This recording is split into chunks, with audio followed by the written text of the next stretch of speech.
There is a stone point sitting in a museum tray in a drawer that almost nobody opens. It is about the length of your thumb, along one edge. Near the tip, there is a break. Not a chip from a shovel or a careless hand in 1940. A specific kind of break. The kind that forms when a sharp point slams into something solid at speed and the shock runs backward through the stone. That weapon failed. The failure is still there. Frozen in the rock, thousands of years after the hand that made it stopped existing. And that piece of stone is maybe a tenth of the weapon. The shaft is gone. The cord that wrapped the joint is gone. The glue that held the point in place is gone. Wood rots. Sinew rots. Everything soft went into the ground and came back out as nothing. So we named an entire age of human existence after the one piece that happened to survive. The Stone Age. We named it after the garbage. Which leaves 3 questions worth the next half hour. How do you make an edge sharp enough to kill when workable metal does not exist yet? How do you keep that edge attached to a stick when it hits bone? And how does anyone know the answer to either one? When 9/10 of the weapon rotted away before anybody thought to look. Making it sharp was the easy part. The hard part was making it survive the moment it struck. Start with a problem that has no obvious solution. You need an edge. You have no metal. No grinding wheel. No way to melt anything. You have rocks. Most rocks are useless for this. Hit a chunk of granite with another chunk of granite, and you get gravel and a sore hand. But a few kinds of stone behave differently. And the difference is everything. Flint, chert, obsidian, and a handful of others have no grain. The crystals inside them are so small and so evenly packed that the stone has no preferred direction to split. Strike one of these correctly, and the shock does not scatter. It travels outward from the impact in a widening cone, and it peels a flake off the side. You have seen this shape, and you probably did not notice. Look at the broken bottom of a beer bottle sometime. Those faint ripples fanning out from the breakpoint are the same physics. Glass has no grain either. A flake of obsidian and a shard of a broken bottle are, mechanically speaking, cousins. So, the material cooperates. Barely. The rest of it is brutally unforgiving.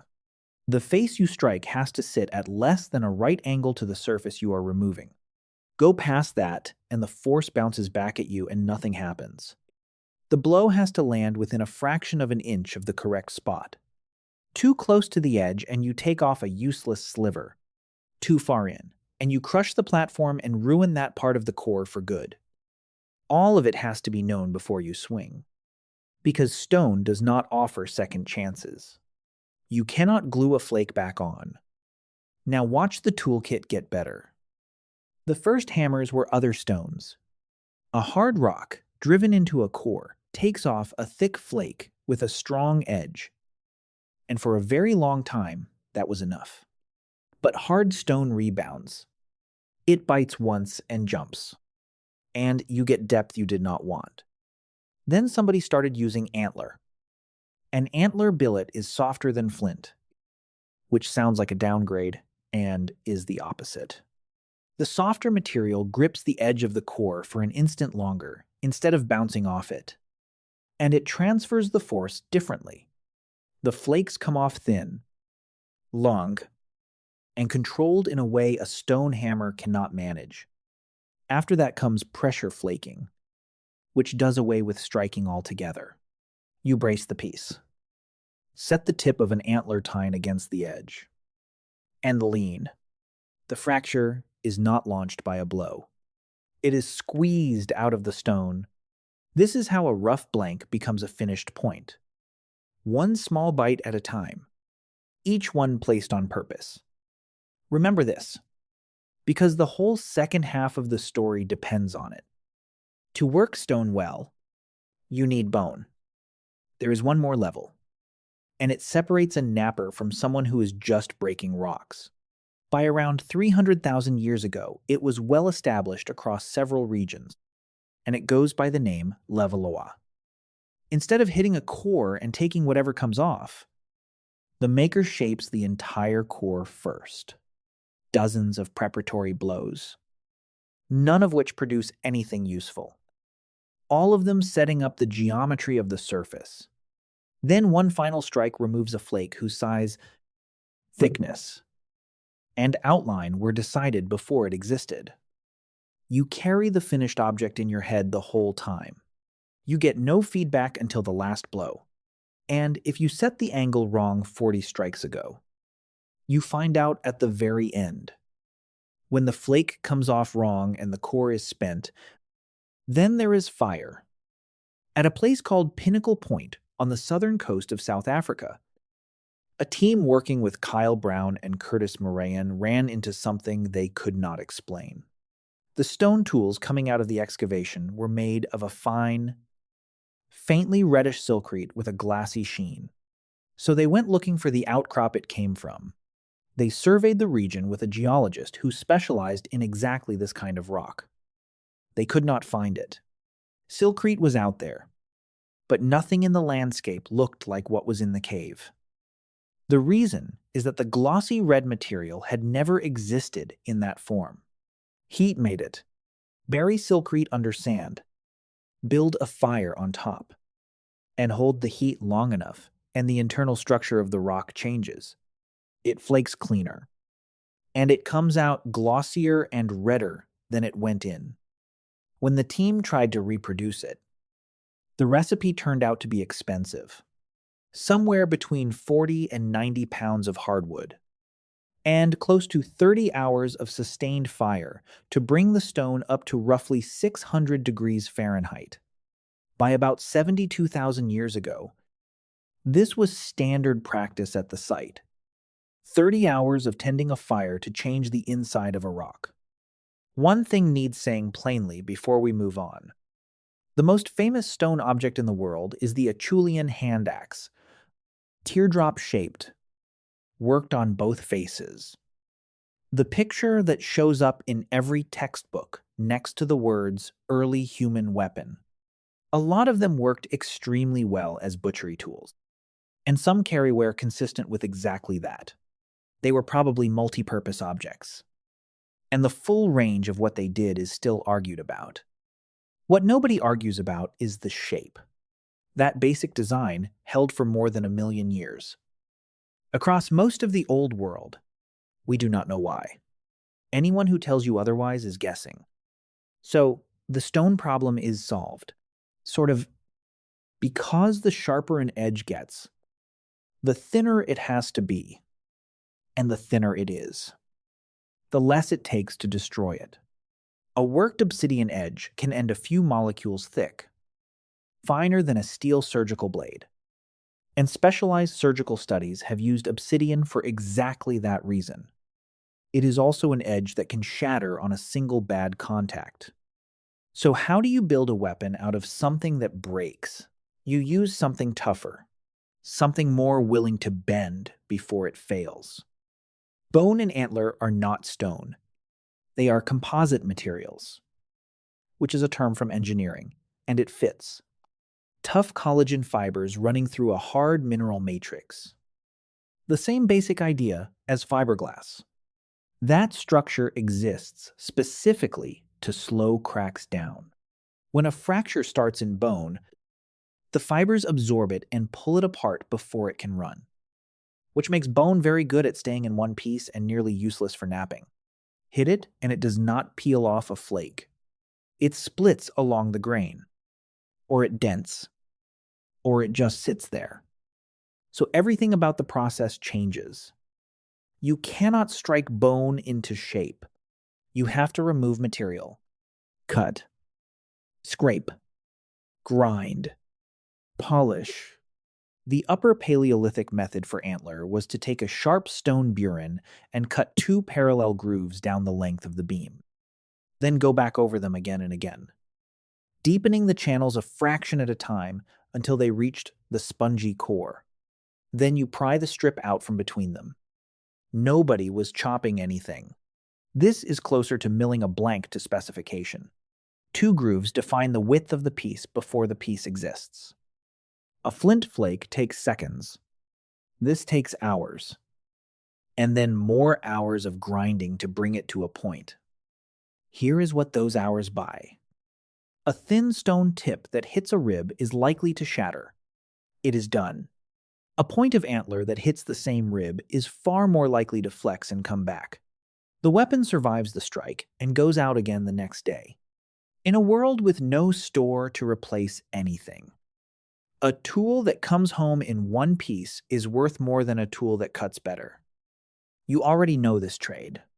A ceramic kitchen knife holds a finer edge than steel, and you still would not use it to go through chicken bone. 3 finds show what people did with that.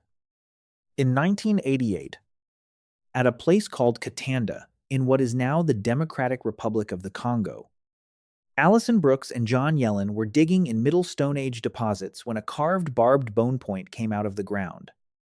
Nobody cheered. The crew stopped. And the first thing they felt was not excitement. It was dread. Because a finished barbed point had no business being in ground that old. At the same period in Europe, Neanderthals were still working with flaked stone. Bone tools of that quality did not show up in Eurasia for another 50,000 years. Brooks has described the moment plainly. Their assumption was that the site was ruined, that the layers had been churned and mixed, and that months of work had just been thrown out. Then they kept digging, and more of them came up. 4 separate dating methods were run on the site, and they all pointed the same direction. Around 90,000 years, possibly older. The point was real. The layer was intact. And the number had to be accepted. The barbs were the whole story. A barb is not decoration, and it is not there to look dangerous. It stops the point from backing out. Once it is inside a large fish, the fish cannot shake it loose. At Sibudu Cave in South Africa, a bone point, about 61,000 years old, came out of layers that also held very small worked stone pieces, which some researchers read as arrowheads. And at Sungir in Russia, in a burial roughly 30,000 years old, 2 spears made from mammoth ivory, one about 5.5 feet long, the other closer to 8. Ivory grows curved. Both of these are straight, which means somebody worked out how to straighten a mammoth tusk.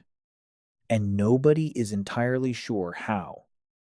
That last one comes with a caution. They are heavy.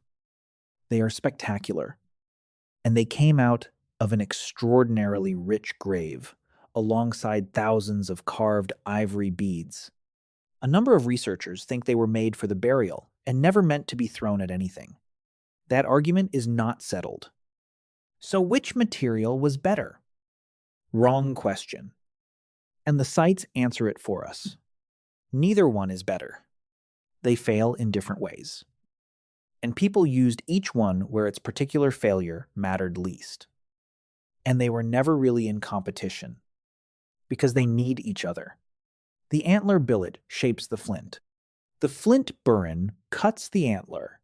Take either one away, and the other gets dramatically worse. But a point is not a weapon. It is a part. And in almost every one of these weapons, the part that gave out first was not the point at all. Everything you have heard about so far meets at one spot. And that spot is about the size of a quarter. Often, the first thing to give out was not the point. It was the joint. All of the energy from a strike. The entire mass of a moving shaft, driving forward, has to pass through the few square inches where stone meets wood. Whatever holds those two things together has to absorb a shock that the stone itself can barely survive. Anybody who has had a hammerhead go loose on the handle knows the feeling. You do not replace the hammerhead. You replace the wedge. Now count what has to go right. The shaft has to be straight.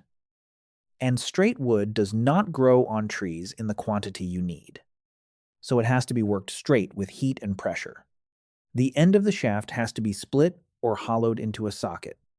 The point has to sit dead on the center line, because a few degrees off axis turns a thrust into a lever, and a lever will snap the joint or twist the point sideways out of the wound. The binding has to be tight enough that the point cannot rotate, and rotation is the killer. A point that turns a quarter twist on impact stops cutting and starts prying. Sinew is the usual answer, and sinew is clever. Wet it, wrap it, and it shrinks as it dries and pulls itself down onto the joint tighter than any hand could manage. It is also vulnerable to moisture. Soak it again, and it softens and stretches, which means the same rain that soaks your camp is quietly loosening every weapon you own. So you need glue. And glue is where this gets strange. The oldest synthetic substance human beings ever made is birch tar. Nobody found it lying around. Birch bark does not ooze tar. You have to cook it. And you have to cook it with the air kept away from it, or the tar burns off as it forms. 2 small lumps of it from a site called Königsaue in Germany are the most studied pieces of the stuff on Earth. They are Neanderthal, somewhere between 80,000 and 45,000 years old. And together they weigh about as much as a paperclip. For years, these lumps carried a lot of weight in the argument about Neanderthal intelligence. Making birch tar seemed to require a sealed vessel, a controlled fire, and a person who understood that a process could happen out of sight. Then, in 2019, a team led by Patrick Schmidt published a paper with a title that pulled the rug out. Birch tar production does not prove Neanderthal behavioral complexity. They had found a much simpler route. Burn a roll of bark right up against a cool stone surface, and tar condenses on the rock. You scrape it off. The whole thing happens above ground, in the open, where you can watch it. It works most of the time. It could plausibly have been discovered by accident. Once, by somebody who noticed a black smear on a rock next to a fire. That should have been the end of the story. The most impressive thing Neanderthals made turns out to be something you could stumble into. 4 years later, the same researcher took it apart again, and the answer flipped. The team made 61 reference samples of birch tar using 5 different Stone Age techniques, then ran the chemistry of every one of them against the 2 Königsaue lumps. If the Neanderthals had used the easy method, the chemical signature would match the easy method. It did not. The Königsaue tar matched a process that runs underground, in a deliberately built low-oxygen chamber, sealed off from the air. Think about what that means for a second. The simple method is visible. You watch the tar appear on the stone. The method they actually used is invisible from start to finish. You dig the structure. You seal it. You light the fire. And then you wait with no way to check whether anything is happening. You only find out when you open it. The lumps themselves make it even more concrete. One of them carries the impression of a retouched stone tool pressed into one side and the impression of what was probably a wooden handle on the other. It also carries a partial print from a human thumb. Somebody needed that tar warm, pushed a stone edge into it, and set it into a shaft. Then they set it down. And it stayed exactly like that for tens of thousands of years. Half a world away. At Sibudu Cave in South Africa, people were solving the same problem with a recipe instead of a kiln. Lynn Wadley and her colleagues found that the adhesive on tools there was not plain plant gum. It was gum mixed with powdered red ochre, and sometimes with fat. In that context, the ochre was doing engineering work rather than adding color. Loading a resin with fine mineral powder changes how brittle it is and how well it grips. Analysis of where the ochre traces sit on the tools shows it was a standard part of hafting at that site across long stretches of time. A mixture that's sensitive has to be adjusted for humidity, for the particular gum, for how much heat you gave it. A recipe like that was unlikely to survive for generations without somebody teaching it. Once the joint holds, you can start adding force to it. The atlatl is a stick with a hook on the end that cradles the base of a dart. It makes your throwing arm longer.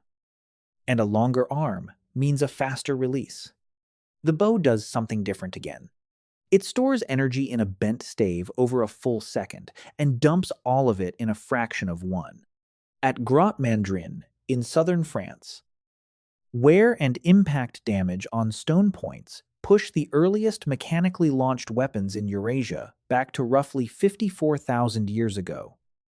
Look at the list of everything in this chapter: tar, sinew, plant gum, wooden shafts, bow staves. A lot of organic material, every bit of it, and almost none of it survives. So we had to learn how to read the damage instead. A sharp piece of stone tells you very little about what it did. The same triangular flake could have been a knife, a drill bit, a scraper, or the business end of a spear. Shape alone is not function. One of the most revealing clues is how the object broke. And to read that clue, somebody had to go break a lot of them on purpose. The setup is not what most people picture when they hear experimental archaeology. One team built replica points from bone and antler, mounted them on shafts, and fired them from a calibrated crossbow at animal carcasses from a distance of about 40 feet. 110 shots. 65 of them hits, at speeds averaging around 47 miles an hour. Another team went further and removed the variability entirely. Instead of napping replicas, which come out slightly different every time, they cast identical copies of a Levallois point in glass. Then they fired 234 of those spears from an air gun into a layered target made of synthetic bone plates, ballistic gelatin, and leather. It is the same gelatin block you have watched in crime documentaries. The only difference is the projectile. Vary the speed. Vary the angle. Catalog every fracture. Do it enough times, and you build a reference library of what damage looks like when a point hits flesh and bone at hunting velocity, which is the only way to recognize that damage on something that came out of the ground. The strongest evidence is simpler and much rarer. A point still embedded in a bone. When a stone tip is lodged in a vertebra or a rib, nobody has to interpret anything. Below that, the traces get quieter, but they add up. Polish and wear on the base of a point, where it rubbed against the inside of a socket. Streaks of resin and ochre in the same spot. At Sibudu, residue, work on the tips, turned up collagen, muscle tissue, and fat, with adhesive traces down at the hafted end, animal on the tip, glue on the base, and a fracture pattern in between. Which brings us back to the drawer. The team firing glass points from the air gun ended their paper with a warning. Some of the fracture types, long treated as signatures of weapon use, show up across too wide a range of conditions to stand on their own. So that point at the top of this video probably broke on impact. It might also have broken when somebody stepped on it, or dropped a core on it, or made one bad strike while resharpening it. It only becomes a weapon when the other traces agree with the fracture. And then, once, we got to see the other 9/10. Schöningen is an open-pit coal mine in Lower Saxony, Germany. The sediments there were the bed of an ancient lake, waterlogged and starved of oxygen, which is the one combination that stops wood from rotting. What came out of that mud was 9 spears, 1 lance, and 6 sticks sharpened at both ends. The oldest complete wooden hunting weapons in the world.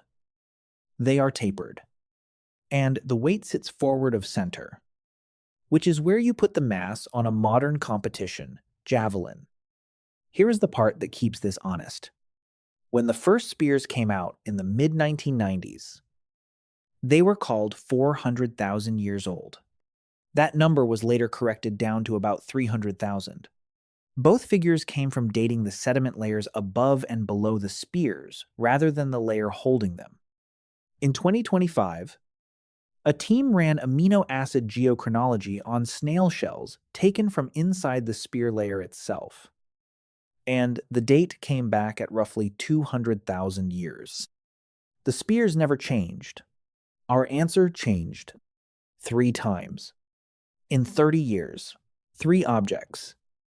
A flake of flint struck off a prepared core with a piece of antler, carrying an edge that ends a few molecules thick, finer than a surgical blade, fragile enough to die on one bad contact. A point of reindeer antler that somebody grooved, pried loose, and ground down over hours of work, for the single reason that it would bend and come back instead of shattering.